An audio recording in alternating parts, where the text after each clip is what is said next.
Many people around the Houston area are cleaning up after last week's storm. Fallen trees and debris have destroyed many cars and homes, and now people are left filing insurance claims, and sometimes you don't even know where to start. So joining us now is Jessica Fuentes, a licensed agent with Brazos Insurance, to help us figure out what's next when it comes to filing claims. Good morning.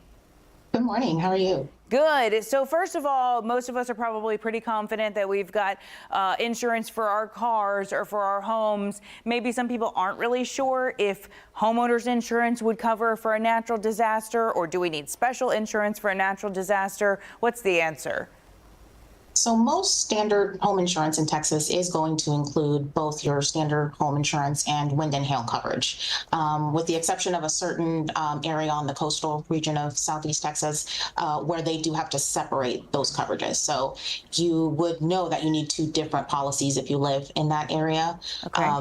But for the most part, you should have wind and hail coverage on your policy. And a quick way to figure it out is just to look at your declarations page and look at those deductibles. You should have a wind and hail deductible line item to let you know how much that deductible is for that coverage. So if somebody does currently have some, say, like roof damage or window damage, and they're still like really not sure if they're covered for that, how do they find out? Like, how can they look it up? If you don't have a copy of your policy handy, the first call you should make is to your insurance agent. They can pull that up right away for you, send you a copy, discuss what is and isn't covered on that policy, what that deductible is, so that you can compare that to the amount of damage you think you have.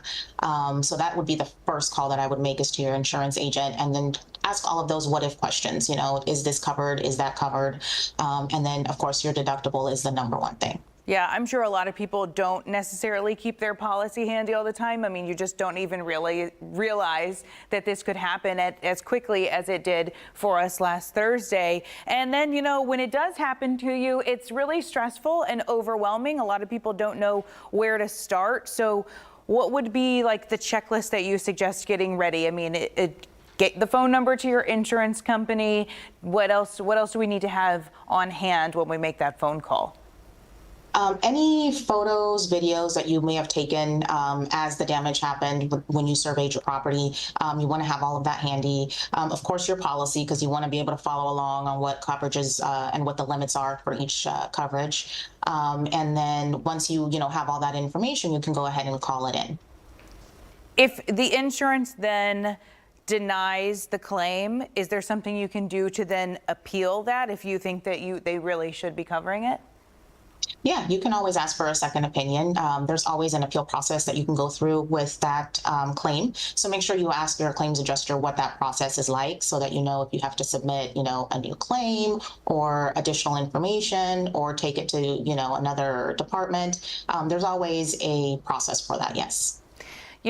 Jessica, the other thing, too, is that we pay for insurance because, of course, we want it to kick in times like this. But I've heard a lot of my neighbors saying, well, like, I don't want to, file a claim right now because I don't want my deductible to go up. So is that true? Does that mean that our payments are going to go up by a lot? Are we going to pay a lot more if we file a claim because of these storms?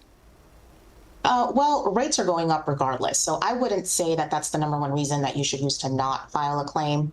For the most part, rates are they're going up just because of inflation. Everything in the world is going up right now, really. So the rate is it's the rate, right? If you file a claim and it's a weather-related claim, most carriers are not going to actually deem you against that with points, but it does count towards your claims count. So there are some carriers that might say, hey, after you have this many number of claims, we can non-renew you or cancel your policy. So you'll want to be careful about checking your claims history as well before adding a claim to your record that maybe you don't have to. So if it is something that is under deductible or very close to your deductible, then you might want to think about paying for that out of pocket if you can afford to.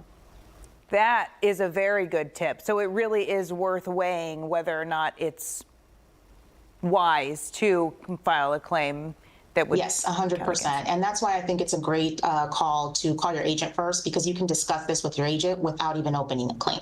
So once you call the claims department, the first thing they do is assign you a claims number and a claims adjuster. And at that point, there's a claim on your record, even if you decide not to take the payout. You know, a lot of us are very skeptical about calling, though. We don't want a note put on our file that we've had some damage. You know, like, I mean, it's like we don't even want the insurance company to know about it if it might increase our rates. So are you saying that, like, it doesn't, like, have to go anywhere if you call your insurance agent and just have a discussion over the phone? Correct. Yeah. When you're calling your agent, we're not putting a note on your claims report. We're not doing any of the sort. Until you call the claims department, that's when there's an actual claim on your record. So when you're calling the actual carrier, that's the company that's going to report to your claims report. When you call us at the agent's office, we're basically just giving you advice and running you through your coverages and kind of helping you out to decide if you want to or not to file that claim. Jessica Fuentes, that is wonderful advice. Thank you for joining us. Jessica with Brazos Insurance. We appreciate your time this morning.